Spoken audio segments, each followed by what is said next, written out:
I'm the board game captain, and today I'm going to be reviewing and talking about the Pathfinder Lost Omens Gods and Magic book.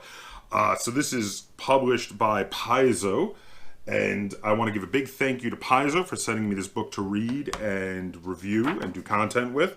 So let's see. Now the book is got quite a few authors, quite a few people worked on this, so it's too many to talk about here. Let me just show you that giant list of authors. But let's have a look at the book. What do you get if you buy the Pathfinder Gods and Magic, and who would want to buy this book? Who would get the best use out of it? That's what we're going to discuss here today, right now. So the first thing you've got is the overview. So one thing I want to talk about, by the way, is the awesome artwork that is in here. This is an amazingly produced book. Nice hardcover, thread binding, beautiful artwork, full color printing, which, I mean, all of Paizo's books are like that. So, you can start to take that for granted, but I do want to draw attention to it because it's beautiful and it's awesome. So in the introduction, you have an overview of, what this book is going to be about. The role of the gods in the world, why it matters if your particular character you're making follows a particular faith, it worships a particular god. And then they have a few extra feats in here, some actual game mechanics right here in the introduction, which are specific to if your character maybe worships a god a little differently than others do, because each god is a god over multiple things, and sometimes they could have little side things that most people don't consider that some specific sects worship them for. And these are expanded domain initiate to start worshiping for one of those side things, or splinter faith to specifically be all about one of those side domains. Now, after that, you've got the next area in the book is the gods of the inner sea. So in the gods of the inner sea region, we have, and this is a big area, one of the largest areas of the books. It goes from page 10 to page 71. Very, very large. And in here, first you have the 20 main deities worshipped in the inner sea region, and a hell of a lot more information than you got from the main book. So this was a joy to read. I really enjoyed this. So here it goes in alphabetical order. So we start with Abadar. Abadar is our first god. You have a breakdown of all his stats. So it says Abadar, also known as Master of the First Vault. He is lawful neutral. He's the god of cities, law, merchants, and wealth. His realm is Aktun in Axis. His allies are Asmodeus, Bry, Eristil, Lomadai, Irori, Shaylin, Shizuru, and Torag. His enemies are Bismora, Lamashtu, Norgorber, and Rovagug. Some of these pronunciations. It tells you that his temples are usually inside of banks, cathedrals, or courthouses. His worshippers are usually architects, bankers, and lawmakers. His sacred animal is a monkey. His sacred colors are gold and silver. His divine ability is usually either constitution or intelligence. And as an alternate domain, like I said for some of those splinter faiths, he might have duty as an alternate domain. Now, then you have a giant full description of what the god is about, what his worshippers are about, full explanation, 2 pages worth, which is quite awesome, followed by one of my favorite bits that they did in this book, which is the aphorisms. They have little common sayings that are said by followers of his faith. So, as an example of an aphorism for Abadar, we have, "By Abadar's gaze, the deal is sealed," which is a thing people commonly say when they worship Abadar, and they conclude a contract. They say it while shaking hands. Or, "From Abadar's vaults." This is to praise the quality of an item. If you purchase a very well crafted item, you might say this to exclaim that it is very well made.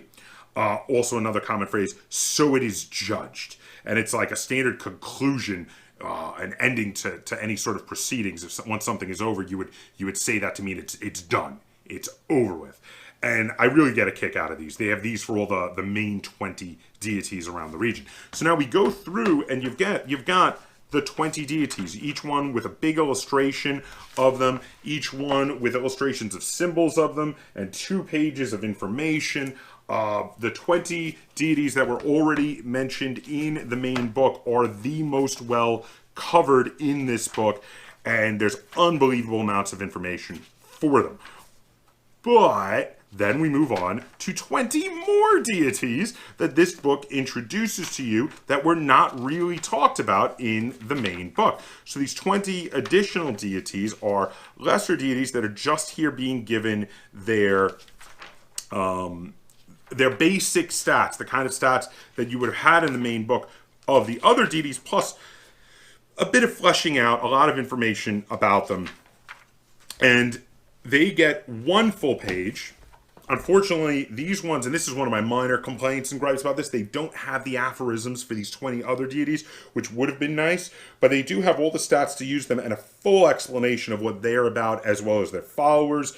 And also, with all of these, you get, for the spell Avatar, what extra abilities you get if you are a cleric of these particular deities and were to get the spell Avatar, and you became an avatar of that deity, what extra abilities you would get, because the main 20, that is all covered in the book for them. These guys are not. So this gives you all of that, and that is really cool.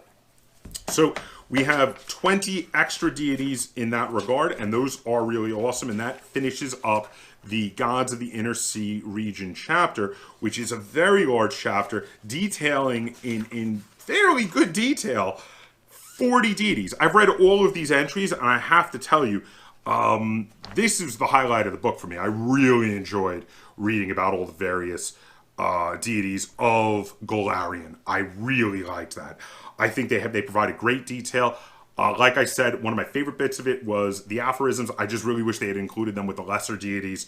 But then we move on, and the next area is demigods and other divinities. Now, in the demigods and other divinities, you have basically like lesser, even lesser than the other additional 20 deities. These are like lower level demigods. So in the case of dark domains, you have archdevils and queens of the night, demon lords, but then you have things like the eldest, which are sort of like high-level fae. You have elemental lords, which are basically like gods of the elements. They are control over, air, earth, fire, and water, and there are 8 of those. There are 4 good and 4 evil of each.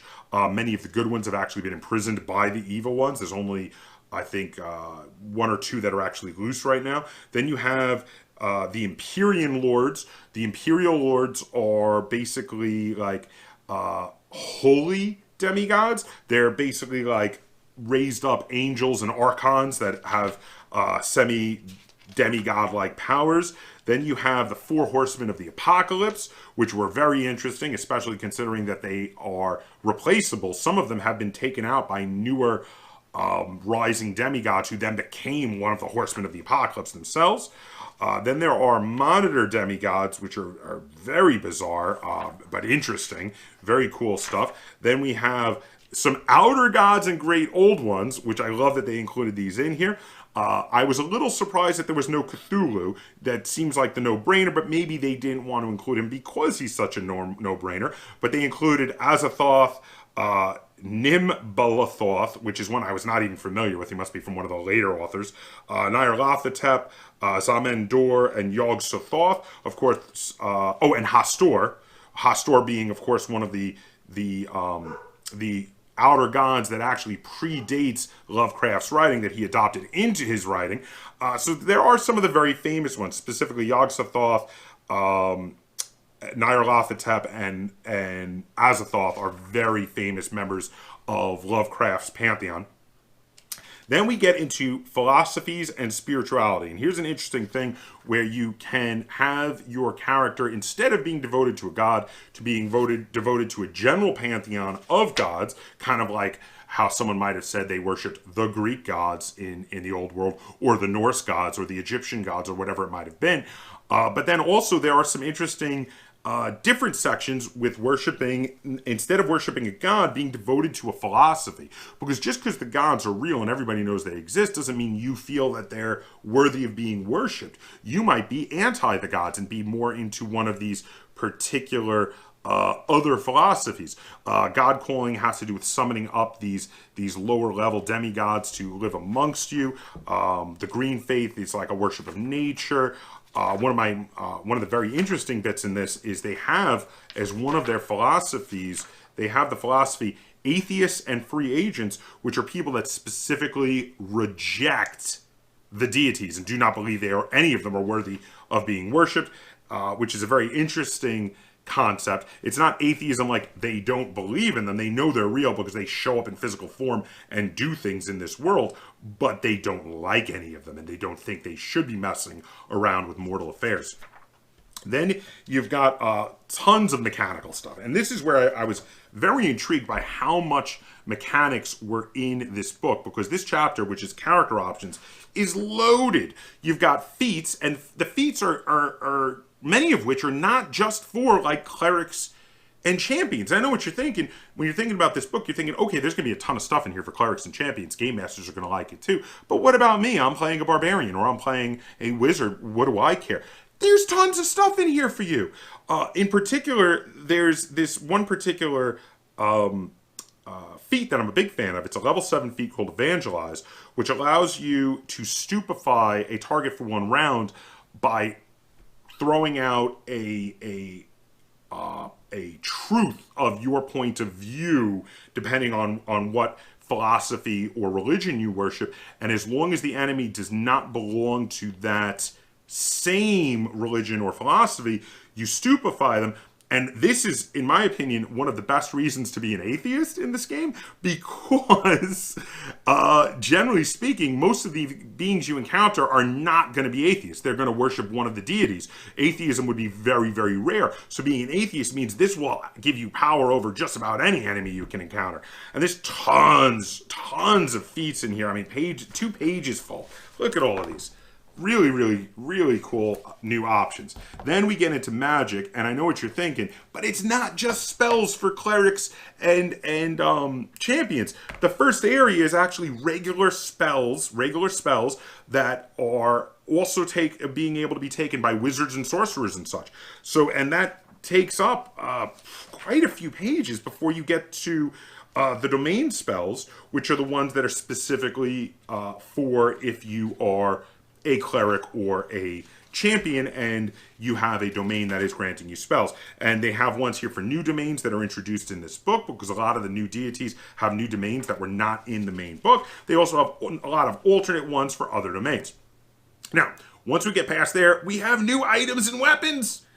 And that's because all of the gods have their favorite weapons, and there's lots of new weapons to choose from, but there's also a ton of magical items in here. And these are items and weapons that just about anyone can get their hands on, regardless of whether they have a faith or not, or what faith that might be, or even if they are atheists. Then we get to the appendix. Now, for the appendix, we have a bunch of quick reference charts for some of the lower level demigods and such that were not given a full entry in the book, that were just part of like the demigods and pantheons here. And these charts are big 2-page sprawling charts. There's multiple pages of these. And so for instance, let's say like you've got the archdevils, the demon lords, ancient Osirian gods. Now the Osirian gods are essentially it's the Egyptian pantheon, which they don't give any of them a whole lot of doing here, because you can Google about all of these. If you want to have your character worship Bastet or Sekhmet or Sobic or Anubis, you go here, and you've got all of the mechanics. It has the alignment of the god as well as the alignment of the people who worship him.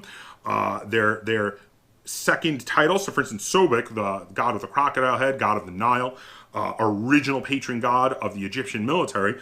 I happen to be a fan of Egyptian mythology. Sobic is one of my favorites.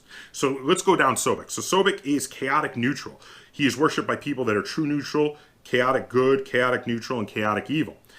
His alternate title is the Raging Torrent. His domains are might, protection, water, and wormkin. His cleric spells at first level is hydraulic push. Third is feet to fins, and 4th is dinosaur form, though you appear as a giant crocodile. His favorite weapon is a falchion. His divine abilities are strength or constitution. His divine skill is athletics. His divine font for whether or not you do healing or harm is either, because he is neutral. Then his key edicts are take what you want, indulge in base desires, feast on luxurious food, kill demons and evil creatures. And his key anathema is cower from fights, despoil the land, or kill the innocent. So those are anathemas to Sobic. Now, here's the thing. My only problem with this chart, I think this chart is great in general. My only problem is it does not provide any extra boosts for being a avatar of this particular deity. I would have liked some extra perks for that, but you can house rule that. There's so many examples in here that you could house rule it if you wanted to give some extra benefits for being an avatar, for getting the avatar spell of Sobic, for instance. We move on, though, and you've got the Dwarven Pantheon, the Eldest, which again are the Fey deities, the Elemental Lords, the Elven Gods, the Imperium Lords, the Four Horsemen of the Apocalypse, the Monitor Demigods, a bunch of other gods that are in here, then the Outer Gods and Great Old Ones, Queens of the Knights, Sarkorian Gods, Tian Gods, Vadruni Gods, lots of different charts for even many gods that were not handled in great amounts of depth by this book are then in the back here. And then we just have a glossary and index in the back to round out the book for a total of 135 pages. Whew, wow. So there's a lot in here. For a 135 page book, I really was surprised by how much information is here. They managed to work all of the illustrations into being right next to all of the details. So you have even though there's big illustrations on this page, you have not lost any of the information. There is tons of text. I shot through reading this in about 2 days. I really enjoyed it. I thought it was a really good read, and I liked it a lot more than I thought it was. Because when I first got this in the mail, I was thinking, oh, this will be a cool little thing for game masters to find, maybe make cultists of an evil religion for my players to fight, or also a nice resource for clerics and paladins. But boy, was I wrong, because this is also a great resource for anybody. Because of the fact that being specifically aligned with a certain philosophy or religion will give your character access to new feats that help you in the game. This book really encourages your players to come up with, do they dedicate themselves to a philosophy? If they really don't like it, they could at least dedicate themselves to the atheist philosophy, which it does have in my opinion, probably the least options available, but there are some cool things that it gives you options available to you if you want to take them later on. And also it really helps just in general to fully round out your character. If you want to say, hey, my character is from the area where there are the ruins of the old Assyrian culture, and I worship Sobic, and I know that this is not a common religion anymore, but I saw Sobic rise from the Nile, and now I worship him. He saved my life, and I am devoted to now spreading the word of Sobic, and that's going to be an interesting storyline now for your ranger, which you can do. It could totally be you're a ranger from that region, and that's your goal. That's where you're going with this. So this is a lot more useful for all characters than I was originally expecting it to be. It really is. It is an enjoyable read. I highly recommend this for game masters because it is another book similar to the World of Lost Omens and the Lost Omens Player Guide. It is another book to help fully flesh out the world for you, the world of Golarion, which is very useful. I also recommend it to anyone who is thoroughly planning on basing their character around a religion or philosophy. I think it is very useful for that, or anyone who just wants to know a heck of a lot more about the world. If you are interested in knowing a whole lot more about the world, this is a great book to read up more about, not just the deities, but also the people of those religions and of those philosophies that follow those religions and philosophies, and what they're like, what their practices are like, what their common sayings are, which is awesome, just material for role-playing to throw. I love those, having the common sayings, so you can just throw those out periodically. Those are awesome.